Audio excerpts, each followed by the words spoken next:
મિત્રો જય દાદા દ્વારકાથી જય માં ભવાની. કેમ છો બધા? મજામાં ને? મિત્રો આજે આપણે વાત કરીએ, કોઈ પણ પ્રત્યે તમને દ્વેષ હોય, કોઈએ તમારું ખરાબ કર્યું હોય તો પ્રતિશોધ એટલો ન લેશો કે તમારી કીર્તિને પાપ લાગે. મિત્રો, જીવનમાં માણસનું જીવન એવું છે ને કે માણસ બનતા વાર લાગે છે તો મહામાનવ બનતા તો વાર લાગે જ ને. એટલી ક્ષમતા કદાચ ને ન હોય. હું જાણું છું, કોઈ માણસે તમારી સાથે કંઈ પણ એવું કામ કર્યું છે કે જેમાં તમને ઘણું નુકસાન ગયું છે, ઘણી તકલીફ પડી છે, ઘણું વેઠવું પડ્યું છે. તમે જાણો છો, જે માણસનું તમે એવડું કામ કર્યું હોય જે કોઈ ન કરી શકે એવા લાભ દેવરાવ્યા હોય, ઘણું કર્યું હોય,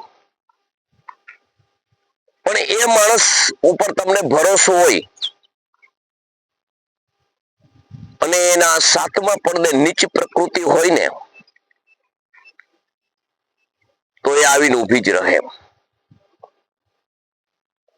પરંતુ એ માણસે એની જાતીય સ્વભાવ છે બતાવ્યો છે, એના સંસ્કાર બતાવ્યા છે, એની ખાનદાની દર્શાવી છે.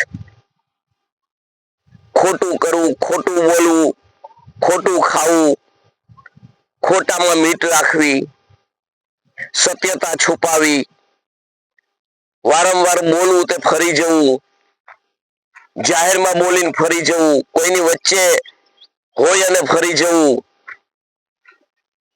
આવો માણસ નીચ પ્રકૃતિનો માણસ કહેવાય. આવા માણસે કદાચ તમારું ખરાબ કર્યું છે, તમારા મગજની અંદર એવું હોય કે આનો બદલો આપણે પાડવો છે, ટાઈમ આવે એટલે આને પણ આવું જ કરવું છે. પણ નહીં મિત્રો, તો તમે પણ નીચ પ્રકૃતિના જ ગણાશો. એમ તમારામાં એમાં ફરક શું રહેશે? પરંતુ મિત્રો, મારે તમને એક જ કહેવું છે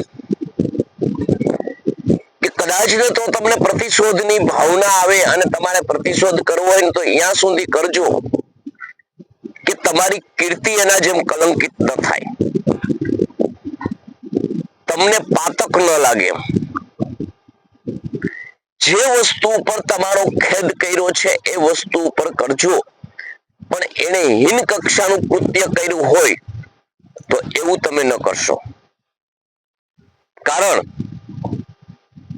કે એને જે કર્યું છે ને એ એની સમગ્ર ખાનદાનનું ચિત્ર એ બતાવી દીધું છે.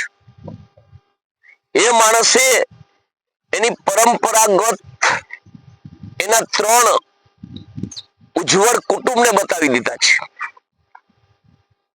મોસાળ, પોતાનું અને સાસરિયા પક્ષ. મિત્રો, માણસ છીએ તો માણસ બનીને જ રહેવું જોઈએ. હું તો એમ કહું કે જતું કરો ને, ન થાય એવું જતું કરો ને. એ જતું કરશો ને તો એને ઈશ્વર સંભાળી લેશે. જતું તો કર્મ થતું જ નથી, જે કરો એનો બદલો ભોગવવો પડે છે. પણ વિશાળ હૃદય તમારું હોય ને ઈશ્વર ઉપર છોડો ને, તેથી ઈશ્વરને તો હિસાબ એને આપવો જ પડે. હા, એનો પુણ્ય પ્રતાપ હોય ત્યાં સુધી ખાય, પણ જે કૃત્ય તમારી સાથે કર્યું છે એ કૃત્ય અવશ્ય ભોગવવું રહે. એમાં મીન મેખ નહીં. ભક્ત વત્સલ ભગવાન નર નારાયણનો સંબંધ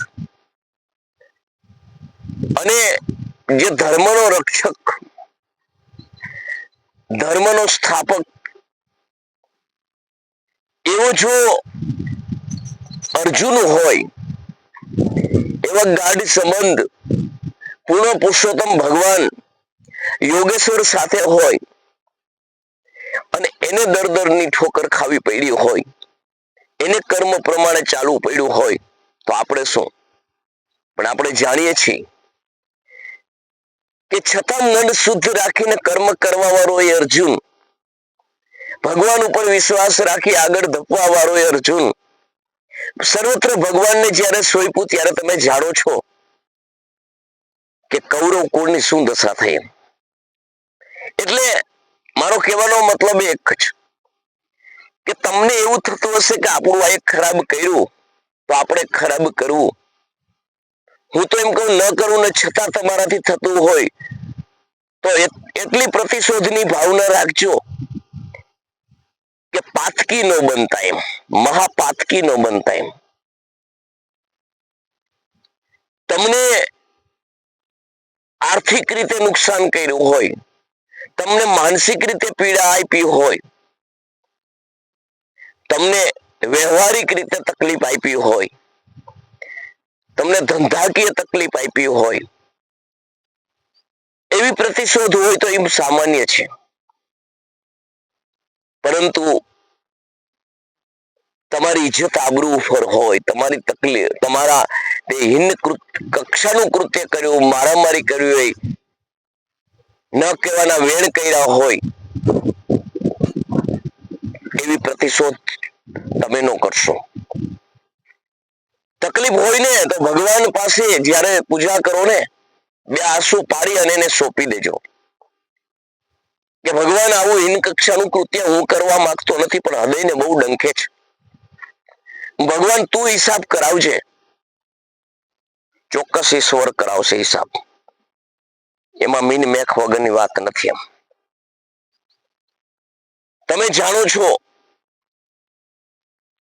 કે માણસ ઘણા એવા આપણા સમાજની અંદર એવા દાખલા હોય છે કે પીડાદાયી આપવાવાળો મોટો સમુદાય હોય અને એકલ દોકલ હોય અને પીડાતા હોય, કુદરતી જ્યારે એવી થાપાટ લાગે છે ને, પીડા દેનાર સમુદાય સર્વનાશ થઈ જાય છે. રોગથી નાશ થઈ જાય છે, આકસ્મિક મૃત્યુ થાય છે, કા અખૂટ વૈભવ હોય નાશ પામી વેર વિખેર અને ભિખારીની હાલતમાં થઈ જાય છે. તો ભગવાને એવડો મોટો તમારું ધ્યાન રાખી અને બદલો દેવડાવ્યો છે, પછી આપણે લેવાની શું જરૂર છે? આવું હૃદય રાખજો એમ. પરંતુ પ્રતિશોધની ભાવના હું વારંવાર કહું છું એટલું ન લેતા કે તમને પાતક લાગે, મહાપાતક લાગે. તો મિત્રો, મારો આજનો વિડીયો તમને કેવો લાગ્યો કોમેન્ટ કરીને જણાવજો. જય માતાજી, જય દાદા દ્વારકાથી, જય માં ભવાની.